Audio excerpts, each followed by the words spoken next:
وہ قوم جو کسی عورت کو اگر ایک قبیلہ قتل کر دیتا تھا تو بدلے میں اس کی عورت کو قتل کر دیتے تھے. یہ وہ قوم ہے, وہ قوم جو لاشوں کو مسخ کرتے تھے.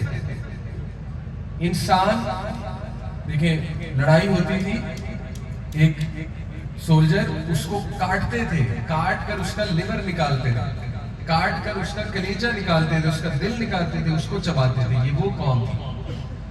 وہ قوم اس قدر سوفسٹیکیٹڈ قوم بن گئی جس نے اسپین میں جا کر پہلی بار پبلک باتھ انٹروڈیوس کروائے, جس کا تصور بھی نہیں تھا یورپ. یورپ تو ڈارکنس میں تھا اس وقت, اور عبد الرحمن III کیلف, عبد الرحمن III اسے کہتے ہیں, اس نے وہاں پر جا کر جو کیسل آف زہرا اسے کہتے ہیں, قصر زہرا, آج بھی اس کے ریمننٹس جو ہے وہ کورڈوبا میں, کورڈوبا سٹی کا نام ہے, کورڈوبا میں آج بھی اس کے ریمننٹس باقی ہیں. اور آج وہ محل جب آرکیٹیکٹس دیکھتے ہیں تو وہ حیران رہ جاتے ہیں کہ اتنا سوفسٹیکیٹڈ سسٹم, اریگیشن کا اتنا سوفسٹیکیٹڈ سسٹم, غسل خانوں کا اتنا سوفسٹیکیٹڈ سسٹم, اس دور میں واٹر سسٹم, پورا واٹر سسٹم, گھروں تک پانی آ رہا ہے ٹوٹیوں سے. کیسے؟ ظاہر ہے مسلمان نے نماز پڑھنی ہے, طہارت کا خیال رکھنا ہے, پانی کی تو ضرورت ہے مسلمان کی بہت بڑی. تو ایسے ایسے محلات, ایسے ایسے محل بنائے مسلمانوں نے, ایسی ایسی سٹیز تعمیر کی کہ جس کی مثال نہیں ملتی. اور بہت احسان مند ہونا چاہیے اسپیشلی انگلینڈ کو ہمارا, کہ آکسفورڈ یونیورسٹی میں جتنی کتابیں ہوئی وہ ٹولیڈو ایک شہر تھا اسپین میں, وہاں سے ٹرانسلیٹ ہو کر جاتے ہیں جب آکسفورڈ یونیورسٹی نئی بنی.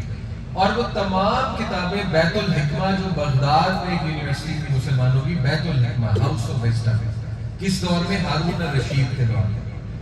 تو ہاؤس آف وزڈم میں اس طرح کے اسٹوڈنٹس تھے. امام غزالی وہ وہاں کے گریجویٹ ہیں, ابن سینا وہاں کے گریجویٹ ہیں, الخوارزمی وہاں کے گریجویٹ ہیں, جابر ابن حیان وہاں کے گریجویٹ ہیں, ابن رشد وہاں کے گریجویٹ ہیں, جتنے مسلم فلاسفر اور سائنٹسٹ کے نام آپ کو پتہ ہے.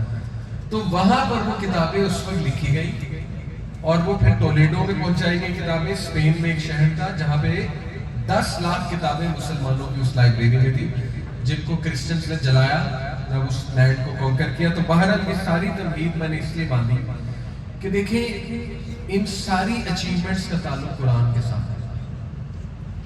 اور اب سوچ لیں, قرآن کو پیٹھ پیچھے رکھنا, قرآن کو چھوڑنا, قرآن کو اگنور کرنا, پھر وہ اس کے ٹوٹلی اپوزٹ پھر بات درست ہے کہ اگر قرآن کو تھامنا اتنی عزت دلا سکتا ہے تو اس کو چھوڑنا اتنی ہی ذلت دلا سکتا ہے. اور آج یہی وجہ ہے ہماری ذلت کی, اور کوئی دوسری وجہ نہیں ہے. سب سے بڑی وجہ ہے ہی یہ کہ جو علامہ محمد اقبال نے فرما دیا, وہ زمانے میں معزز تھے مسلمان ہو کر, اور تم خوار ہوئے تارک گناہ ہو کر. قرآن کو ہم نے پڑھنا چھوڑ دیا, سمجھنا چھوڑ دیا, سمجھ بھی رہے ہیں تو اس ویژن سے نہیں سمجھ رہے, اس اینگل سے نہیں سمجھ رہے جو قرآن کا اصل مقصد ہے, جو قرآن سمجھانے آیا, انسانیت کو اندھیروں سے نکال کر روشنی کی طرف لانے آیا, مسلمانوں کو سپیریئر سائیکالوجی دینے آیا, مسلمانوں کو ایک ویژن دینے آیا. تو یہ ساری چیزیں بہت ضروری ہیں. دیکھیں, اور میں امید کرتا ہوں انشاءاللہ اور لک فارورڈ کرتا ہوں کہ انشاءاللہ جمعیت اور ہمارے جو بھائی ہیں وہ ضرور آپ کو قرآن کی ٹیچنگ کسی اینگل سے پہنچائیں گے. تو کچھ اور چند باتیں قرآن کے حوالے سے دیکھیں. یہ بات آپ کو پتہ ہونی چاہیے, اس پر آپ کا بہت تگڑا بلیف ہونا چاہیے کہ قرآن واقعی اللہ سبحانہ تعالیٰ کی کتاب ہے. آج کل آپ سے پوچھ سکتا ہے کہ آپ کو کیسے پتا قرآن اللہ کی کتاب ہے, اللہ کا کلام ہے. دیکھیں, 2 ہی آپشنز ہیں نا, یا قرآن اللہ کا کلام ہے یا انسان کا بنایا ہوا. اگر انسان کا بنایا ہوا ہے تو کس انسان کا بنایا ہوا ہے؟ obvious سی بات ہے, پھر اشارہ کس طرف جائے گا؟ نعوذ باللہ کہ محمد صلی اللہ علیہ وسلم نے بنایا. اس کا جواب قرآن نے ہی دیا, اللہ سبحانہ تعالیٰ نے دیا کہ اگر تم یہ شک کرتے ہو کہ یہ کتاب میرے بندے نے گڑھ لی ہے محمد صلی اللہ علیہ وسلم, تو فَأْتُوا بِسُورَةٍ مِّن مِثْلِهِ, بنا لو, تم بھی بنا لو. اگر وہ کر سکتا ہے اکیلا تو تم بھی کر سکتے ہیں. سیدھی سی بات ہے, لاجیکل بات ہے نا. اگر وہ بنا سکتا ہے تو تم بھی بنا سکتے ہیں.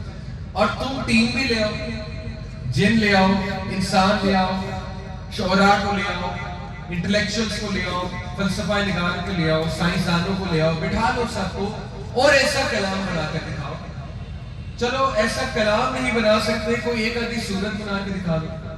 چلو سورت نہیں بنا سکتے، 10 آیات بنا کے دکھا دو. اور 1500 سال ہو گئے، آج تک 10 آیات تو کیا ایک آیت نہیں ہے.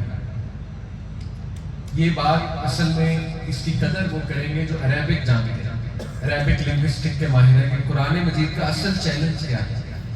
جو عربی زبان کی ڈیپتھ اس میں ہے اور جو خوبصورتی قرآن کی ہے کہ ایک تو وہ جو پوئٹک سینس ہے، جیسے حل عطا کا حدیث الغاشیہ وجوہ یومئذ خاشعہ عاملۃ ناصبہ تصلی نارا حامیہ تسقی من عین آنیہ. کیا خوبصورتی ہے، کیا سیکوینس ہے، کیا پوئٹک سینس ہے. یہ تو ابو جہل جیسا بندہ جس کو ابو الحکم کہتے تھے، وہ بھی قرآن کی اس بیوٹی کا انکار نہیں کر سکتا. اس دور کے جو عربی کے ماہر تھے وہ عاجز تھے قرآن کے آگے. خالد بن ولید کا باپ الولید، اس نے خود ابو جہل کے سامنے مانا کہ میں نے آج محمد صلی اللہ علیہ وسلم کو قرآن ریسائٹ کرتے سنا، میں نہیں سمجھتا یہ انسان کا کلام ہے. اور وہ عربی کا بہت بڑا ماہر. تو یہ وہ کتاب ہے کہ جس میں ایک تو پوئٹک سینس، پوئٹک سیکوینس آپ دیکھیں، لیکن وہ پوئٹک سیکوینس پرفیکٹ سینس بھی بنا رہے ہیں. ایک ایک آیت کا بہت ڈیپ میننگ ہے. یعنی ایسی کتاب بنا کر دکھاؤ کہ اس کا ایک ایک جملہ میننگ فل ہو، اس کی ایک ایک جملے میں پالیسی ہو، اس کے ایک ایک جملے میں لائف کی کانسٹیٹیوشن ہو، اس کے ایک ایک جملے میں ڈیپتھ ہو، اور اس کے ایک ایک جملے میں لائف لیسن ہو ہیومن بینگز کے لیے. ایسی چیز بنائیں تو وہ امپاسبل ہے، کیونکہ اللہ سبحانہ وتعالیٰ کی طرف سے. تو میں آپ کو چند ایک دلائل دیتا ہوں، اگر کوئی پوچھ لے. دیکھیں، پہلا جو آرگومنٹ ہے میں آپ کو ایک مثال سے سمجھاتا ہوں. اگر میں آپ کو کہوں کہ آج سے 100 سال پہلے آئی اسپیشلسٹ تھا، آنکھوں کا اسپیشلسٹ ڈاکٹر، اس نے آنکھ کے اوپر کتاب لکھی تھی، تو 100 سال بعد اس کی کتاب میں مسٹیکس نکلنے کے چانس ہے کہ نہیں ہے؟ کیوں؟ 100 سال بعد نالج بڑھ گیا، مائکروسکوپ آ گیا اور آنکھ کو مزید دیکھا گیا، تو اس نے اپنی ایفرٹ کی، لیکن 100 سال بعد مسٹیکس ہو گئی. اس کو کہتے ہیں ٹیسٹ آف ٹائم. کسی بھی کتاب میں ٹیسٹ آف ٹائم لگائیں گے، اس کتاب میں مسٹیکس نکلیں گے. قرآن مجید میں لگائے ٹیسٹ آف ٹائم. 1500 سال پہلے کی انفارمیشن، وقت کے ساتھ ساتھ وہ انفارمیشن کنفرم ہوتی جا رہی ہے یا غلطیاں نکل رہی ہیں؟ کنفرم. دوسری بات، اگر میں آپ کو کہوں کہ وہ آئی اسپیشلسٹ، اس نے صرف آئی پر بات نہیں کی، کڈنی پر بھی بات کی، ہارٹ پر بھی بات کی، لنگز پر بھی بات کی، مختلف آرگنز میں بات کی. اب غلطی بڑھے گی یا کم ہوگی؟ بڑھے گی، کیونکہ پہلے 10 غلطیاں نکلی تھی، اب 100 نکلیں گی، کیونکہ اس نے مختلف موضوعات چھیڑ دی. پہلے ایک موضوع میں غلطی نکلی تھی، اب 10 موضوع ہیں تو ان میں 10 غلطیاں. اس کو کہتے ہیں ٹیسٹ آف ویریڈ سبجیکٹس، مختلف موضوعات پر بات کرنا. قرآن مجید میں کتنے موضوعات؟ زوالوجی ہے، بایولوجی ہے، ایمبریولوجی ہے، فزکس ہے، ایسٹرونومی ہے، بالکل ہے، سوشل سائنسز ہے، سوشیالوجی ہے، کرمنل لا ہے، انہیریٹنس لا ہے، میرج لاز ہے، ڈیورس لاز ہے، سائیکالوجی کی باتیں ہیں. اتنے واسٹ موضوعات قرآن میں چھیڑے، کسی ایک میں بھی غلطی نکل گئی. ٹیسٹ اور ویریڈ سبجیکٹس سے بھی قرآن پورا ہوتا ہے. نمبر 3، اگر میں آپ کو کہوں کہ وہ شخص ڈاکٹر ہے ہی نہیں، اس کو تو پڑھنا لکھنا بھی نہیں آتا، تو اب آپ کیا کہیں کہ اس کی تو کتاب، سوال ہی نہیں پیدا ہوتا کہ پڑھی جائے، اس کی تو کتاب پڑھنے کے لائق نہیں ہے، اس میں تو غلطیاں ہی غلطیاں ہیں. اب نعوذ باللہ کوئی کہے کہ نبی اکرم صلی اللہ علیہ وسلم نے قرآن نہیں کہا، تو نبی صلی اللہ علیہ وسلم امی تھے. اس کو کہتے ہیں ٹیسٹ آف اوتھرشپ. ایک بندے کی قابلیت نہیں ہے کوئی چیز لکھنے کی، کیسے لکھ سکتے؟ ہمارے نبی صلی اللہ علیہ وسلم انتہائی باعث، اور ویسے تو بہت پڑھے لکھے تھے ہمارے نبی، لیکن امی سے مراد ہے کہ لکھنا پڑھنا جانتے نہیں. ویسے تو ہمارے نبی تمام عقل مند لوگوں کے سردار تھے اس وقت. تو ثابت یہ ہوا کہ there is no way کہ رسول اللہ صلی اللہ علیہ وسلم قرآن گھڑ سکتے. there is absolutely no way، کیونکہ وہ اوتھرشپ ہی نہیں ہے. تو یہ تین بڑے سمپل سے دلائل ہیں. اور چوتھی بات ہے اس کی پریزرویشن، کہ قرآن از دی اونلی ریلیجس اسکرپچر جو 1500 سال میں اس معجزاتی طور پہ پریزرو ہوا ہے کہ آپ سوچ بھی نہیں سکتے. پریزرویشن کہتے ہیں حفاظت کو محفوظ رہنا. قرآن کی پریزرویشن کی ایک ہی دلیل دیتا ہوں جو آپ اپنے سامنے بھی دیکھ سکیں. آپ کی فیملی میں 9 سالہ قرآن حافظ کوئی تو ہوگا، 9 سالہ بچہ، 9-10 سالہ، وہ قرآن کی پریزرویشن کا جیتا جاگتا سبب ہے. جیسے شیخ خالد یاسین نے کہا تھا کہ تمام جو صحیفے ہیں، تمام مذاہب کے صحیفوں کو سمندر میں بہا دیا، سب سے پہلے کون سا صحیفہ واپس آئے؟ قرآن. کیونکہ قرآن کہاں پر ہے؟ کم از کم 1 کروڑ حافظ کا پاکستان میں ہوا، مجھے لگتا ہے. تو قرآن کو تو ختم ہی نہیں کیا جا سکتا. یہ اللہ کا کلام ہے، یہ سینوں میں محفوظ ہے، یہ تا قیامت اللہ نے اس کی حفاظت کی ہے. یہ پریزرو ہوا ہے، ایک زیر زبر ادھر سے نہیں ادھر ہوا. تو فخر کریں، یہ اللہ کا احسان ہے. اسی لیے اللہ سبحانہ تعالیٰ نے دیکھیں ہمیں سورہ یونس، اس کی آیت آپ کے سامنے رکھتا ہوں. اللہ سبحانہ تعالیٰ کہتے ہیں کہ یا ایھا الناس قد جاءتکم موعظۃ من ربکم وشفاء لما فی الصدور وہدی ورحمۃ للمؤمنین.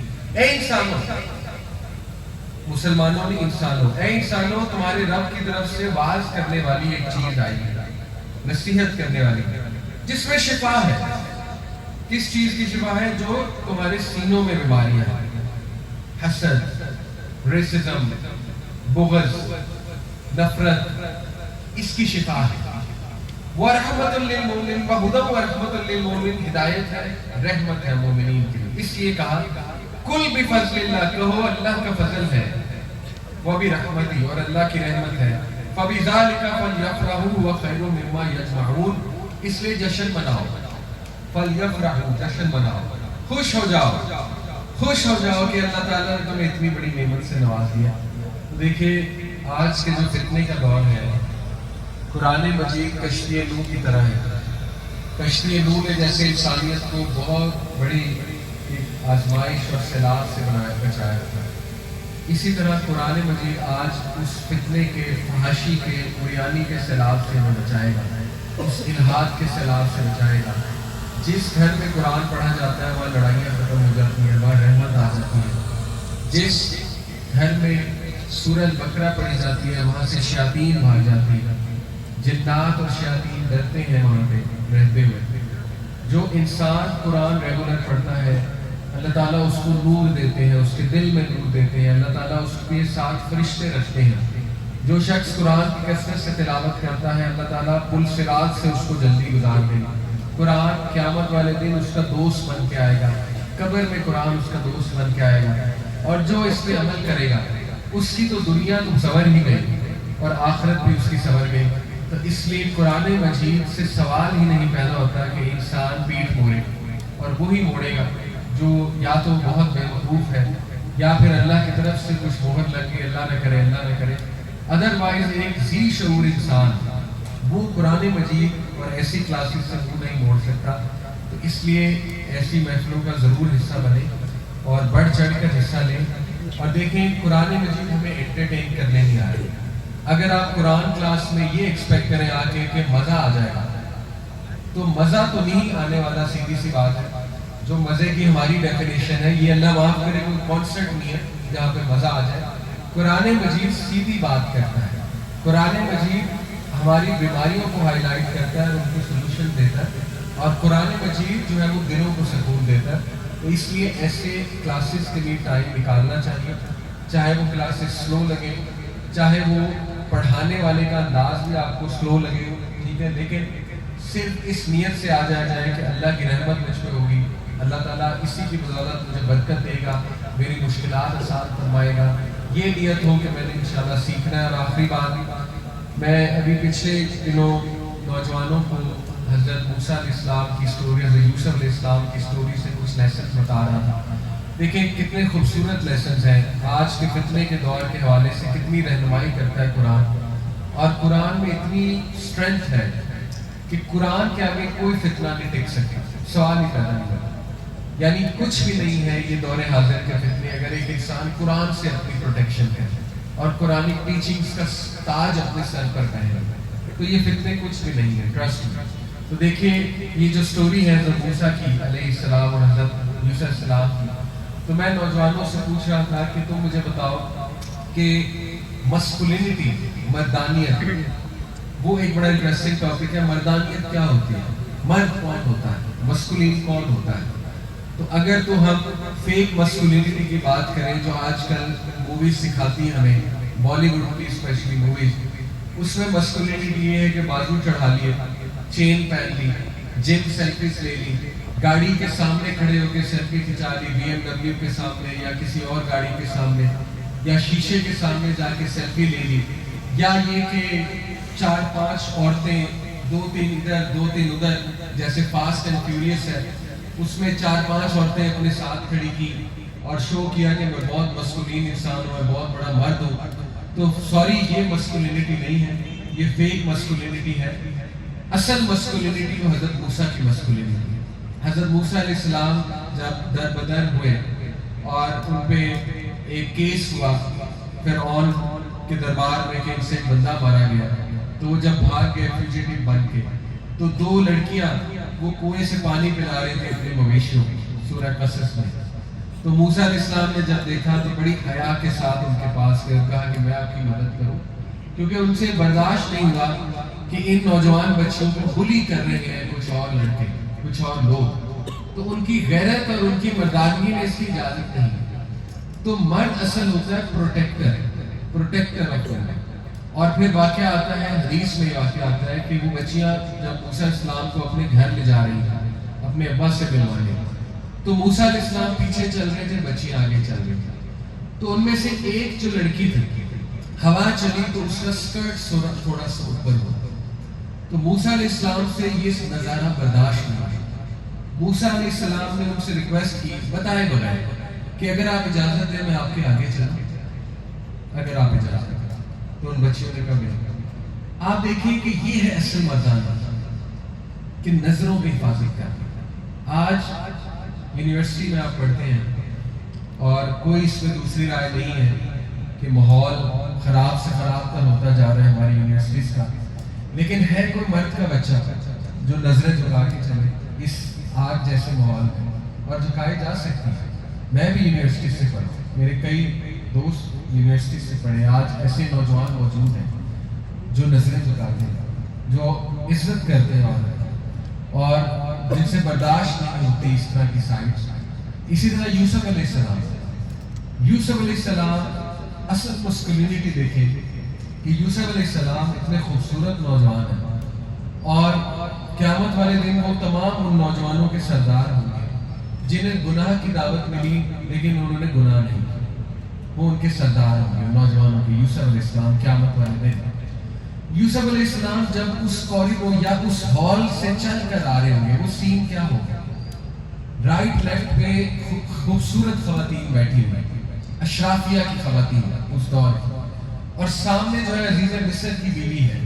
وہ ایک چال چل رہی ہے کہ یہ عورتیں مجھ پہ الزام لگاتی ہیں کہ میں یوسف کا حسن دیکھ کر پھسل گئی. تو اس نے ایک سازش چلی, ایک چال چلی کہ میں یوسف کو بلاتی ہوں, یہ ہال میں چل کر آئے گا تو دیکھتی ہوں یہ بھی اس کا دیوانہ, اس کی یہ خواتین بھی اس کی دیوانہ ہو جائیں گی.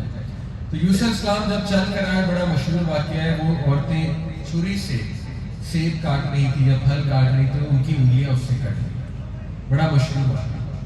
تو آپ دیکھیں یوسف اسلام کیسے چل کے آ رہے ہیں, ایک عاجزانہ چال, ایک خوبصورت چال, ایک وجیح چال, نظریں چکاتے ہیں. یہی سین اگر بالی ووڈ بناتا تو کیسے بناتا, یا کوئی تامل مووی بناتی تو کیسے بناتا. وہ بازو چڑھا کے آ رہا ہوتا, منہ میں سگریٹ ہوتا اور سگریٹ کو وہ کچلتا اپنے بوٹ تلے اور اس کے بعد شو مارتا اور اپنا پف یوں کرتا. That is fake masculinity. That is not Mardaani. That is just show off. اصل مردانی یوسف علیہ السلام. یوسف علیہ السلام نے کہا اے میرے رب, جیل میرے لیے بہتر ہے, کہیں میں فتنے کا شکار نہ ہو جاؤں, جیل میرے لیے بہتر ہے, سجن میرے لیے بہتر ہے, بجائے کہ میں اس ماحول میں رہوں. یوسف علیہ السلام نے جیل کو پسند کیا. یہ ہے اصل مردانگی، یہ ہے مسکولینٹی۔ باقی ہماری سسٹرز، ان کے لیے حضرت مریم کی سٹوری، حضرت آسیہ کی سٹوری، ان کے لیے موسیٰ علیہ السلام کی والدہ کی سٹوری، کیا توکل تھا ان خاتون کا، ان کے لیے میری بہنوں کے لیے ہاجرہ علیہ السلام کی سٹوری۔ ہر کریکٹر موجود ہے قرآن میں جس کے ساتھ آپ ریلیٹ کر سکتے ہیں۔ تو قرآن مجید کو اگنور کرنا بہت بڑی بیوقوفی ہوگی۔ آپ کسی بھی سچویشن میں ہیں، قرآن کے پاس اس کا آنسر ہے۔ بے اولادی ہے، حضرت زکریا کی مثال ہے۔ گھر والے آپ کی دعوت قبول نہیں کر رہے، ٹف ٹائم دیتے ہیں، کس کی مثال ہے؟ موسیٰ علیہ السلام، ابراہیم علیہ السلام۔ ابراہیم السلام کے باپ نے بہت ٹف ٹائم دیا۔ آپ ابراہیم السلام سے ریلیٹ کر سکتے ہیں۔ آپ کے علاقے والے آپ کو قبول نہیں کر رہے، دھتکار رہے ہیں، آپ کی دعوت کا رزلٹ نہیں آ رہا، آپ بہت عرصے سے لگے ہوئے ہیں، حضرت نوح کی مثال موجود۔ حضرت نوح کو دھتکارا گیا۔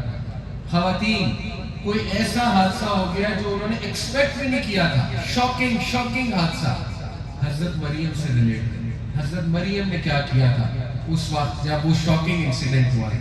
اسی طرح خواتین کو گھر سے چیلنجز مل رہے ہیں، گھر والے ان پر ظلم کر رہے ہیں، حضرت آسیہ سے ریلیٹ کریں، انہوں نے کیا کیا ہے۔ اسی طرح کوئی بہت بڑی قربانی دینی پڑ رہی ہے، حضرت ہاجرہ کو ذہن میں لائیں، کیا کیا قربانیاں انہوں نے دی۔ کوئی سٹوری نہیں جس سے آپ ریلیٹ نہ کر سکیں، کوئی معاملہ ایسا نہیں آپ کی زندگی کا جو قرآن میں آپ کو اس کا سلوشن نہیں مل جائے گا۔ اس لیے قرآن کو صرف، میں نے پہلے بھی کہا، یا بے وقوف ہی اگنور کرے گا اور یا وہی اگنور کرے گا جس کو اللہ معاف کرے، اللہ کی طرف سے کوئی مہر نہ لگی ہو۔ تو اس لیے انشاءاللہ ان محفلوں کا حصہ بنے۔ اللہ تعالیٰ آپ سب سے ایک کاوش قبول فرمائے اور آپ کا آنا قبول فرمائے اور آپ کو اللہ تعالیٰ استقامت دے۔ جزاکم اللہ خیر۔ سبحانک اللہم و بحمدک، اشہد ان لا الہ الا انت، استغفرک و اتوب الیک۔ السلام علیکم ورحمۃ اللہ وبرکاتہ۔